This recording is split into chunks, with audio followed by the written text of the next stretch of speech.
अस्सलाम वालेकुम viewers, rich Pakistan का नया एपिसोड लिए मैं हूं आपका मेज़बान अब्दुर्रहमान। आई डिस्कस करते हैं आज की दो इंटरेस्टिंग न्यूज़। रवां साल के इब्तदाई 4 माह के दौरान पाकिस्तान का खसारा मुनाफे में तब्दील हुआ है। जी हाँ, हम लोगों ने जितने पैसे डॉलर्स में कमाए वो हमारे खर्चों से कुछ ज़्यादा थे। 218 मिलियन डॉलर्स का सरप्लस रिकॉर्ड किया गया है। आज आपको बताएंगे कि हमने कितने बिलियन डॉलर्स की इंपोर्ट्स की, उसके मुकाबले में कितने बिलियन डॉलर्स की एक्सपोर्ट्स और रेमिटेंसीज कमाई।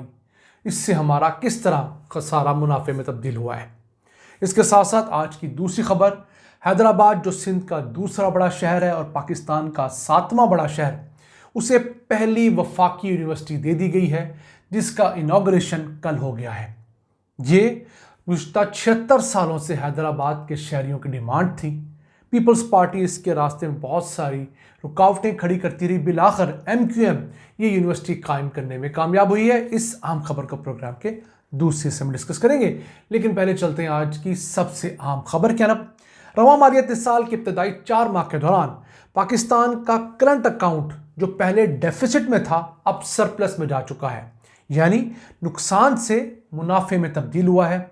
इन 4 माह के दौरान हम लोगों ने 218 मिलियन डॉलर सरप्लस कमाया है।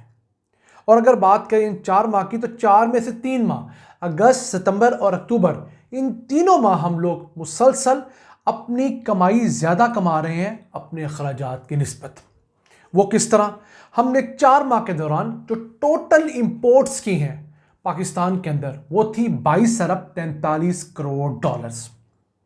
और इन्हीं 4 माह के दौरान हम लोगों ने जो एक्सपोर्ट्स की हैं, गुड्स की भी और सर्विसेज की भी, वो थी 13 अरब 11 करोड़ डॉलर्स।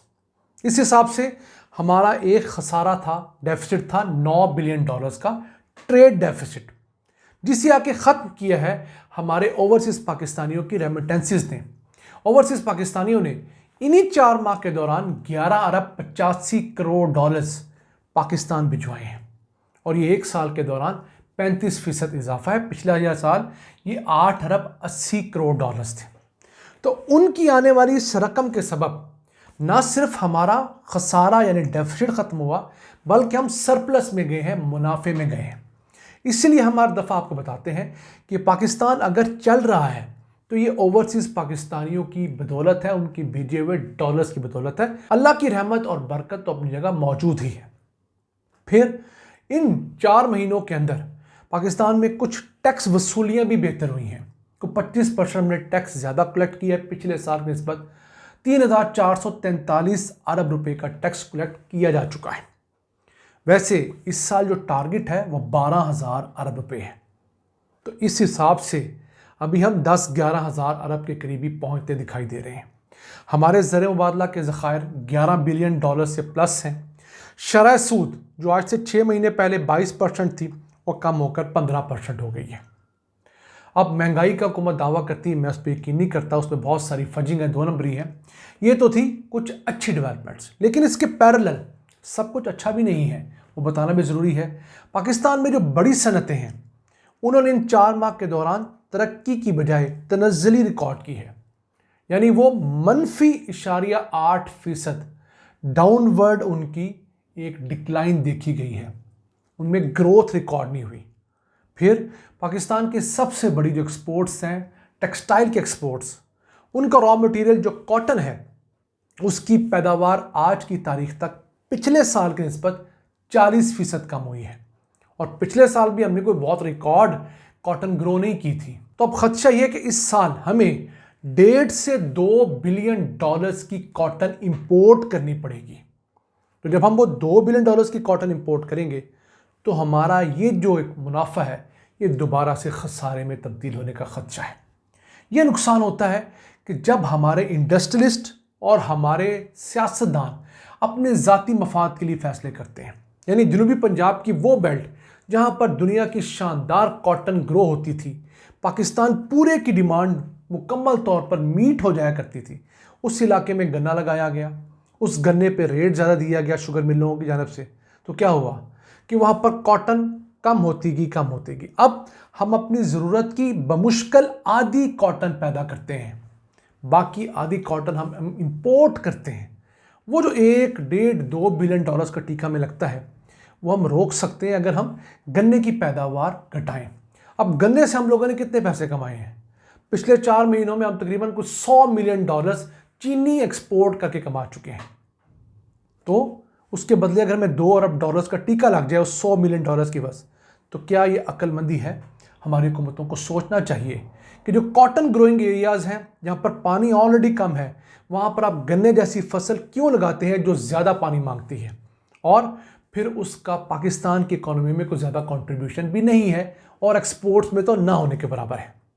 आइए चलते हैं आज की दूसरी और आम खबर की तरफ। हैदराबाद सिंध का दूसरा और पाकिस्तान का 7वां बड़ा शहर है। बिलाखिर इसे 76 साल बाद पहली वफाकी यूनिवर्सिटी मिल गई है जिसका बाकायदा इफ्तिताह भी कर दिया गया है। यह institute of technology and management sciences, ये 100 एकड़ रकबे पर तामीर हुई है। 2017 में जब इसका PC1 बना था तो 1 अरब 90 करोड़ रुपए इसकी लागत थी। फिर इसकी ग्राउंड ब्रेकिंग 2019 में इमरान खान ने की, क्योंकि उस वक्त MQM उसकी इत्तेहादी थी। लेकिन अब जब ये 2024 में मुकम्मल हुई है तो इसके ऊपर तकरीबन 5 अरब रुपए खर्च हुए हैं। तो देखिए कहाँ 1.9 अरब, कहाँ 5 अरब रुपया, 2 गुना से ज़्यादा कॉस्ट बढ़ी है इस यूनिवर्सिटी की तामीर में। फिर इन तकरीबन 5-6 सालों के दौरान जो बच्चे तालीम नहीं हासिल कर सके, यूनिवर्सिटी नहीं जा सके, अफोर्ड नहीं करते थे हैदराबाद से कराची जाना या किसी और जगह जाना, उनके मुस्तकबिल का क्या होगा? बदकिस्मती ये रही कि जब 2008 के बाद पीपल्स पार्टी और MQM की कभी मोहब्बत और नफ़रत चलती रही, तो पीपल्स पार्टी यहाँ पर यूनिवर्सिटी बनाने के हक़ में नहीं थी, बल्कि पीपल्स पार्टी के तो एक उस वक्त के मिनिस्टर पीर मजहरुल हक जो एजुकेशन का पोर्टफोलियो भी रखते थे, उनका एक बयान भी सामने आया कि हैदराबाद में यूनिवर्सिटी उनकी लाश पे बन सकती है। फिर उन्होंने इससे बैक ट्रैक भी किया। कुछ अरसे बाद वहाँ का एक गवर्नमेंट कॉलेज था जो कि गवर्नमेंट कॉलेज काली मोरी, उसे अपग्रेड करके यूनिवर्सिटी का दर्जा दिया गया सिंध हुकूमत की जानब से कि पीपल्स पार्टी उसका क्रेडिट ले ले।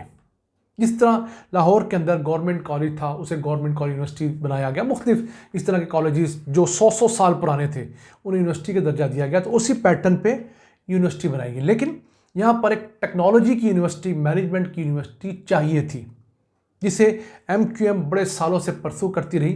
बिलाखिर ये अहम यूनिवर्सिटी हैदराबाद में फ़ाल हो गई है। यहाँ पर कंप्यूटर साइंसेस से रिलेटेड और मैनेजमेंट से रिलेटेड मुख्तलिफ कोर्सेज़ का आगाज़ कर दिया गया है।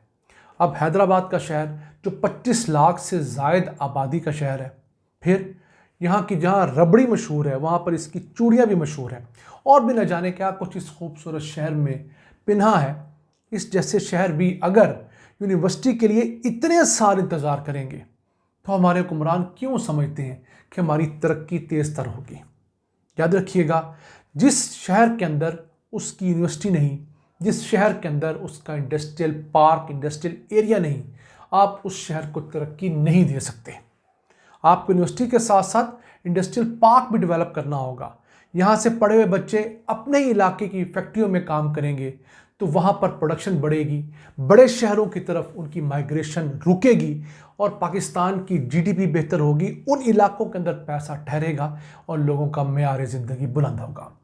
हम समझते हैं पाकिस्तान के हर ज़िले के अंदर कम से कम एक यूनिवर्सिटी होनी चाहिए और एक इंडस्ट्रियल पार्क होना चाहिए ताकि वहाँ के लोग वहाँ तालीम और रोज़गार हासिल कर सकें, और उसी के साथ वहाँ पर एक स्टेट ऑफ द आर्ट अस्पताल भी होना चाहिए ताकि इन छोटे शहरों से बड़े शहरों की तरफ माइग्रेशन ना हो। यानी हैदराबाद के लोग तालीम हासिल करने के लिए कराची ना आएँ, क्योंकि अगर आएंगे फिर वो कराची में बैठ जाएंगे और फिर कराची की आबादी बढ़ती रहेगी, हैदराबाद की महरूमियाँ वहीं रहेंगी और कराची भी अपने रिसोर्सेज से अपना फ़ायदा हासिल नहीं कर सकेगा। अपने मेज़बान अब्दुल रहमान को इजाज़त दीजिए। अल्लाह के बाद।